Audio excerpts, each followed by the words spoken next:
Our family has been, for centuries, been involved in ag.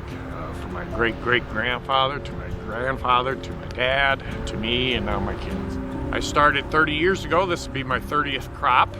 It's been a challenge. I still think it's a wonderful opportunity for young people to come back to and have an opportunity and to raise their family and hopefully have grandchildren on the farm someday. I've noticed so often how the farming kids have excelled even when they got off the farm and moved to the city or wherever.